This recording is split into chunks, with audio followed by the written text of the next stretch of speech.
Assalamualaikum warahmatullahi wabarakatuh. Jadi di sini saya akan menjelaskan tentang perkembangan karir pada siswa SD. Nah, yang pertama, apa sih karir itu? Nah, karir itu adalah suatu pekerjaan yang dihayati oleh seseorang dan menganggap pekerjaan tersebut sebagai panggilan hidup serta mewarnai gaya hidupnya. Nah, dari pengertian karir tersebut menunjukkan bahwa setiap waktu dan setiap posisi seseorang, baik itu di sekolah dasar, menengah, maupun atas dan perguruan tinggi, bekerja dalam beberapa bidang dan posisi jabatan merupakan pengertian dari karir itu sendiri. Artinya, dalam setiap saat dan setiap jenjang pendidikan dan kehidupan merupakan bagian dari karir itu sendiri. Nah, sedangkan pengembangan karir itu adalah peningkatan pribadi yang dilakukan seseorang untuk mencapai suatu rencana kerja. Pada masa anak-anak, seorang individu itu akan berada pada masa question age atau di mana ia akan selalu bertanya menurut Jannah tahun 2015. Nah, anak-anak akan menanyakan berbagai hal yang berkaitan dengan profesi tertentu. Seperti misalnya, guru itu apa, dokter itu apa, pokoknya profesi-profesi yang ada di lingkungan sekitarnya.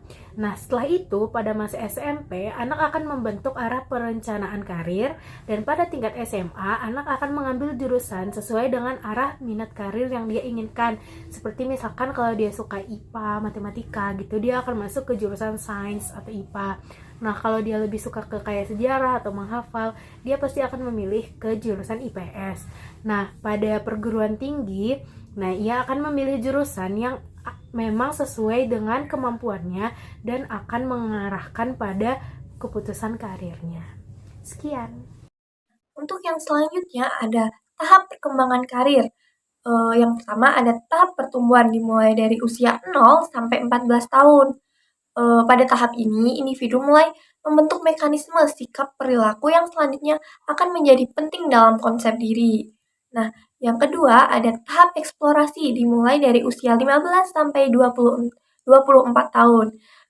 Tahap ini dimulai ketika individu menyadari bahwa pekerjaan adalah aspek dari kehidupan manusia. Nah, yang ketiga ada tahap pembentukan dimulai dari usia 25 tahun sampai 44 tahun. Pada tahap ini berkaitan dengan pengalaman seseorang pada saat mulai bekerja. Pada masa ini juga individu dengan cara mencoba-coba ingin membuktikan apakah pilihan dan keputusan pekerjaannya yang dibuat pada masa eksplorasi benar atau tidak. Nah, yang keempat ada tahap pemeliharaan dimulai dari usia 45 tahun sampai 64 tahun. Nah, pada tahap ini individu mencoba melanjutkan atau mempertahankan pekerjaannya. Nah, yang kelima ada tahap kemunduran. Tahap menjelang berhenti bekerja. Pada tahap ini, perhatian individu dipusatkan pada usaha bagaimana hasil karyanya dapat memenuhi persyaratan output atau hasil yang minimal sekalipun. Nah, yang selanjutnya ada tugas-tugas perkembangan karir anak sekolah dasar. Perkembangan karir pada usia anak sekolah dasar berada pada tahap pertumbuhan, di mana tahap pertumbuhan ini dimulai dari 0 sampai 14 tahun. Pada tahap pertumbuhan ini, adanya pertumbuhan fisik dan psikologis. Pada tahap ini, individu mulai membentuk sikap dan mekanisme tingkah laku yang kemudian akan menjadi penting dalam konsep dirinya.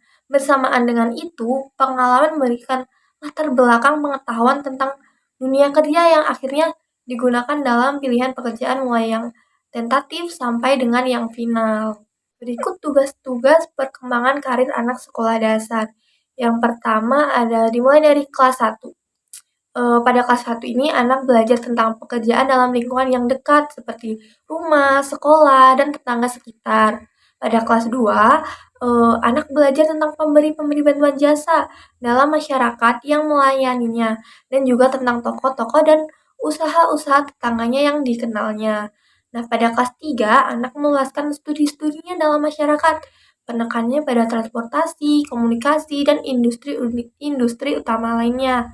Pada kelas 4, anak belajar tentang dunia kerja pada tingkat provinsi, termasuk industri-industri utama pada provinsi itu. Nah, pada kelas 5, studi-studi anak diperluas sehingga meliputi kehidupan industri nasional, industri-industri utama di berbagai bidang bagian dari negara yang dipilihnya. Nah, yang terakhir ada pada kelas 6. Program ini anak diperluas hingga mencakup seluruh bagian dunia. Begitu. Selanjutnya ada faktor-faktor yang mempengaruhi perkembangan karir. Pertama ada warisan genetik dan kemampuan khusus mencakup sejumlah kualitas bawaan yang dapat meningkatkan peluang karir individu. Kedua, kondisi dan peristiwa lingkungan. Unsur-unsur di luar individu yang dapat mempengaruhi seseorang dalam merencanakan orientasi karirnya. Ketiga, pengalaman belajar individu. Keempat, keterampilan pendekatan tugas, meliputi campuran warisan, genetik, kondisi lingkungan, dan pengalaman belajar.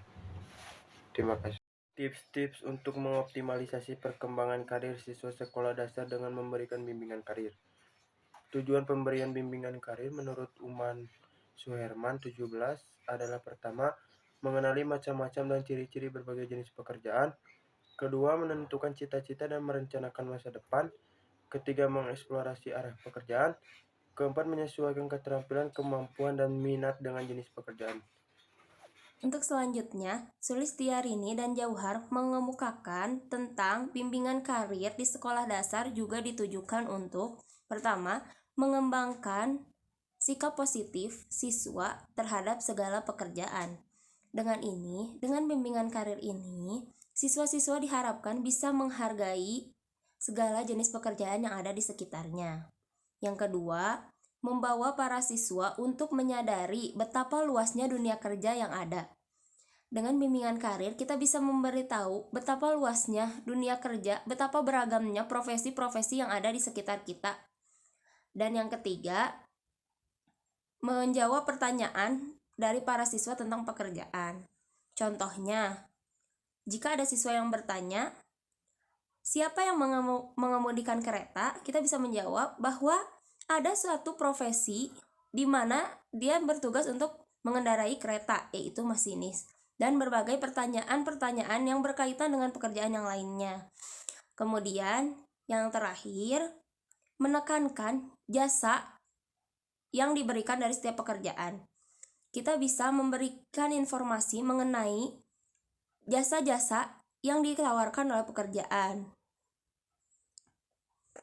Kemudian, Daryanto dan Farid juga mengemukakan mengenai tujuan bimbingan karir di sekolah dasar. Pertama, agar peserta didik mendapatkan informasi mengenai karir, jabatan, dan profesi tertentu. Kedua, agar peserta didik mendapatkan pemahaman tentang karir dan profesi dengan benar. Yang ketiga, agar peserta didik dapat merencanakan karirnya yang akan dipilih ke depannya. Yang keempat, agar peserta didik dapat menyesuaikan dirinya dengan karir yang akan dipilihnya. Yang kelima, agar peserta didik dapat mengembangkan karir yang dipilihnya setelah selesai pendidikannya. Pada intinya, bimbingan karir di sekolah dasar bersifat informasi, tidak bertujuan khusus untuk menentukan karir siswa itu tersendiri. Bimbingan karir juga tidak hanya dilakukan oleh guru di sekolah, tetapi bimbingan karir juga dapat diberikan oleh orang tuanya di rumah.